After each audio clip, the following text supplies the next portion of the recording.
Halo guys, jumpa lagi dengan Sela di Via Suara. Dan gimana kabar kalian? Gue harap baik ya, amin. Dan semoga hari-hari kalian menyenangkan. Di sini gue mau bacain sebuah cerita dan gue ini nemunya di Kaskus, cerita nyata. Cerita nyata tentang rumah tangga gitu sih. Oke, nggak usah lama-lama lagi, gue akan ceritain cerita cinta ini. Aku menghabiskan 10 tahun untuk membencinya, tetapi menghabiskan hampir sepanjang sisa hidupku untuk mencintainya. Aku terbebas darinya karena kematian, tapi aku tak pernah bisa bebas dari cintanya yang begitu tulus. Aku membencinya. Itulah yang selalu kubisikkan dalam hatiku hampir sepanjang kebersamaan kami. Meskipun menikahinya, aku tak pernah benar-benar menyerahkan hatiku padanya. Menikah karena paksaan orang tua membuatku membenci suamiku sendiri.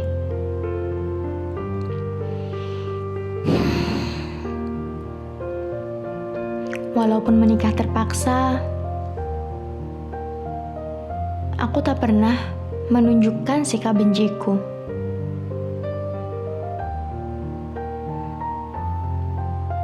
Meskipun membencinya, setiap hari aku melayaninya sebagai istri, sebagaimana tugas istri semestinya. Dan aku terpaksa melakukan semuanya karena aku tak punya pegangan lain. Beberapa kali muncul keinginan untuk meninggalkannya, tapi aku tak punya kemampuan finansial dan dukungan siapapun. Kedua orang tuaku sangat menyayangi suamiku karena menurut mereka, suamiku adalah sosok suami sempurna untuk putri satu-satunya mereka. Ketika menikah, aku menjadi istri yang teramat manja. Kulakukan segala hal yang kusuka. Suamiku juga memanjakanku sedemikian rupa.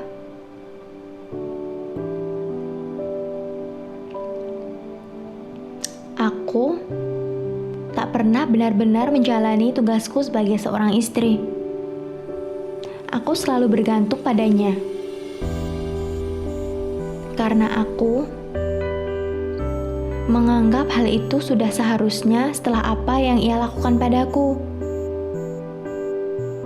Aku telah menyerahkan hidupku padanya, sehingga tugasnya lah membuatku bahagia dengan menuruti semua keinginanku.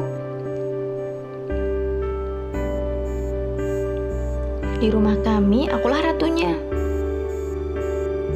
Tak ada seorang pun yang berani melawan.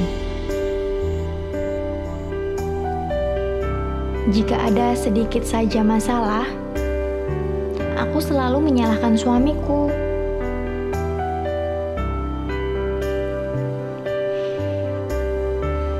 Aku tak suka handuknya yang basah yang diletakkan di tempat tidur. Aku sebal melihat ia meletakkan sendok sisa mengaduk susu di atas meja dan meninggalkan bekas lengket. Aku benci ketika ia memakai komputerku meskipun hanya untuk menyelesaikan pekerjaannya. Aku marah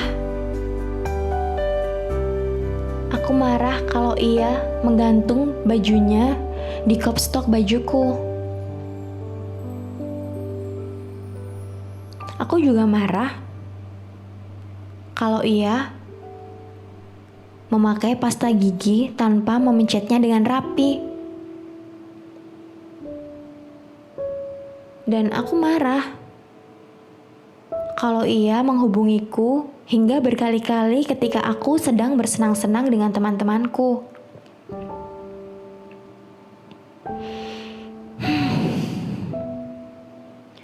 Tadinya, aku memilih untuk tidak punya anak. Meskipun tidak bekerja, tapi aku tak mau mengurus anak. Awalnya, dia mendukung dan aku pun ber-KB dengan pil.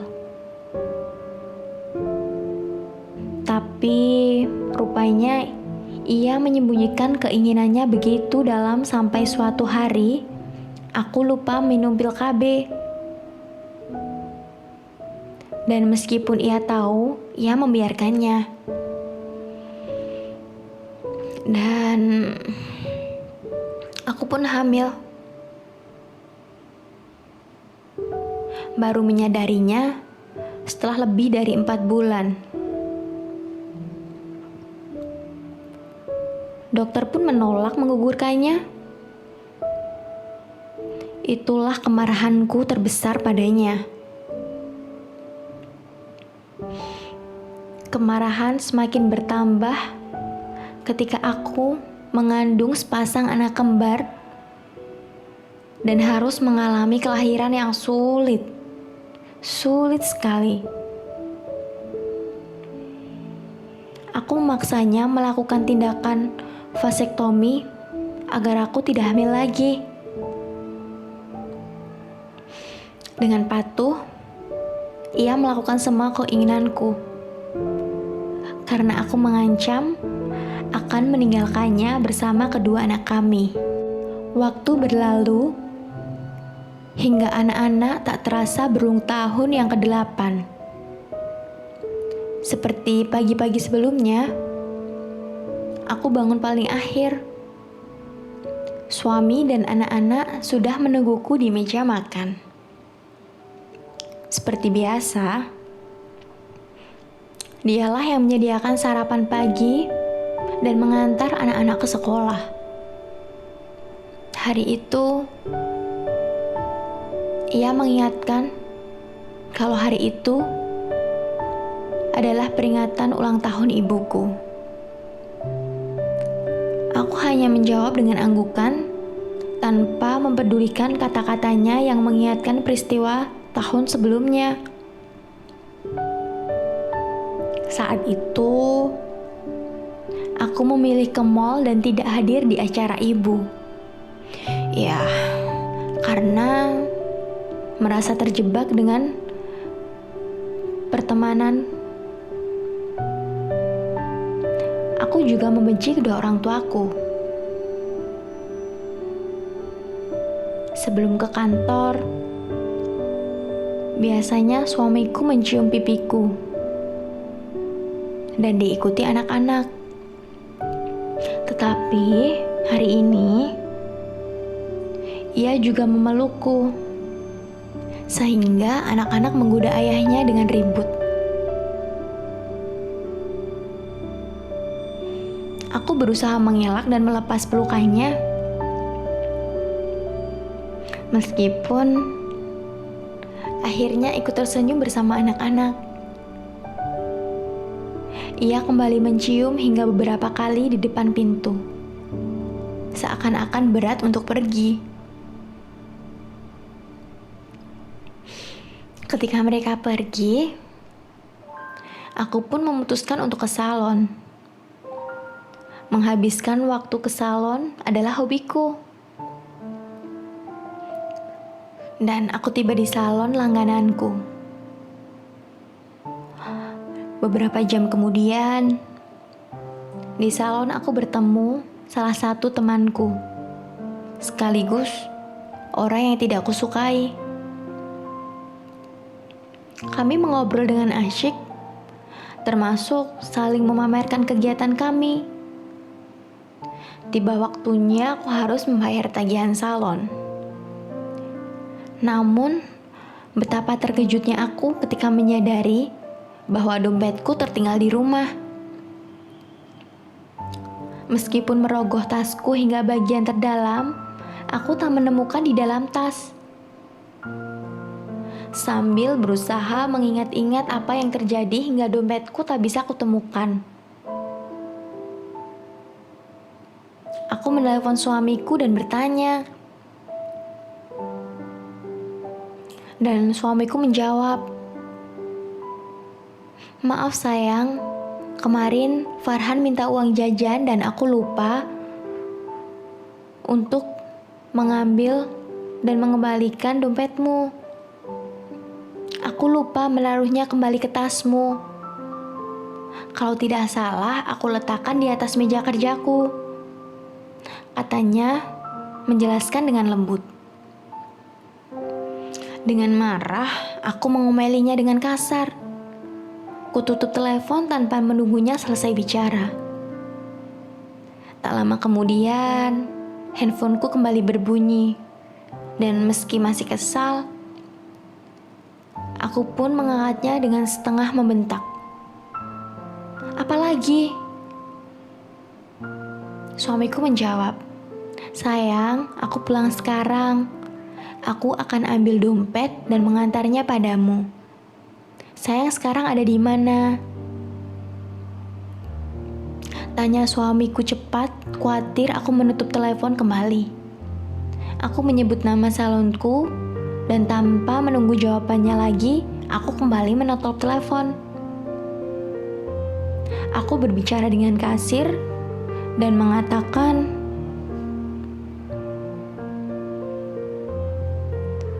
bahwa suamiku akan datang membayarkan tagihanku. Si empunya salon yang sahabatku sebenarnya sudah membolehkanku pergi dan mengatakan aku bisa membayarnya nanti kalau aku kembali lagi. Tapi rasa malu karena musuhku juga ikut mendengarkanku. Ketinggalan dompet membuatku gengsi untuk berhutang dulu. Dan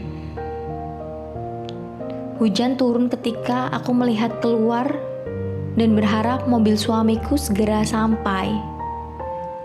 Menit berlalu menjadi jam. Aku semakin tidak sabar sehingga mulai menghubungi handphone suamiku. Tak ada jawaban meskipun sudah berkali-kali ku telepon. Padahal biasanya hanya 2 kali berdering, teleponku sudah diangkatnya. Aku mulai merasa tidak enak dan marah. Teleponku diangkat setelah beberapa kali mencoba. Ketika suara bentakanku belum lagi keluar, terdengar suara asing menjawab telepon suamiku.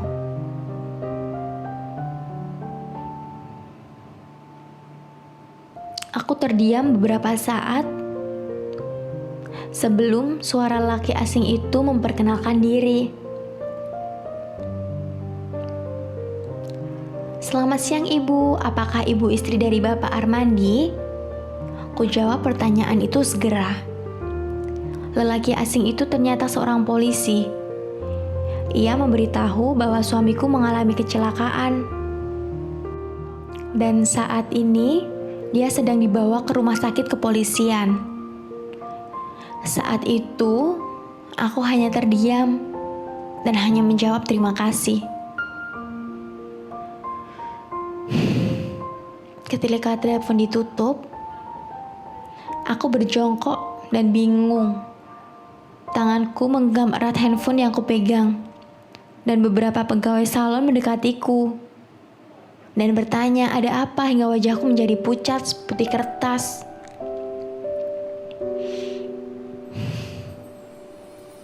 Entah bagaimana, akhirnya aku sampai di rumah sakit. Entah bagaimana, juga tahu-tahu seluruh keluarga hadir di sana menyusulku.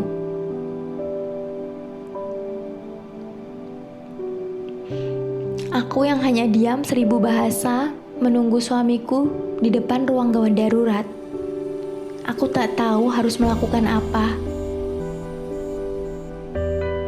Karena selama ini, dialah yang melakukan segalanya untukku.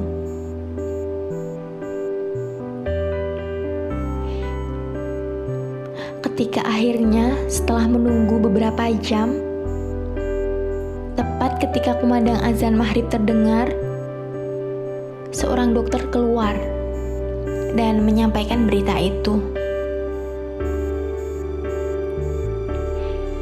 Suamiku telah tiada.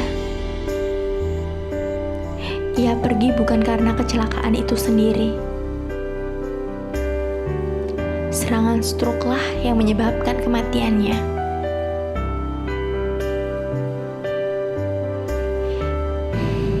Selesai mendengar kenyataan itu, aku malah sibuk menguatkan kedua orang tuaku dan orang tuanya yang sangat syok. Sama sekali tak ada air mata setetes pun keluar di kedua mataku. Aku sibuk menenangkan ayah, ibu, dan mertuaku. Anak-anak yang terkumpul memelukku dengan erat, tetapi kesedihan mereka sama sekali tak mampu membuatku menangis. Ketika jenazah dibawa ke rumah dan aku duduk di hadapannya, aku termangu menatap wajah itu.